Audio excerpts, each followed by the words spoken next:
Welcome to the last breakfast. Please enjoy the video. In this video, I will explain how to draw a chromium. We'll begin by outlining the fundamental circular structure, which forms the base of the design.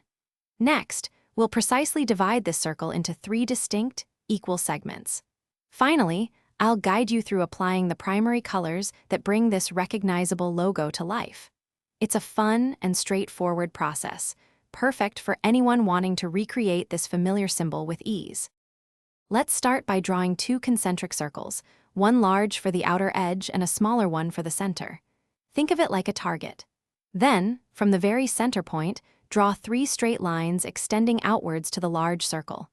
Make sure these lines are evenly spaced, about 120 degrees apart, creating 3 perfect slices. This foundational structure is crucial for getting the proportions just right. Now for the exciting part, adding color. Take your red and carefully fill in the top segment.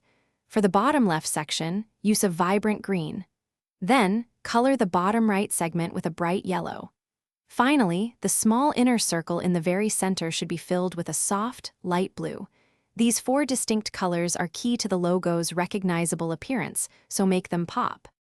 To give your drawing a polished look, carefully outline all the shapes with a thin, dark line. This helps define each segment and makes the colors stand out more. For an extra touch, add a tiny white highlight to the inner blue circle. This creates a nice sense of depth. Remember, practice makes perfect. The more you draw it, the quicker and more accurate your chromium logo will become. Enjoy your new drawing skills. Thanks for watching. If this was helpful, leave a like and consider subscribing. See you next time.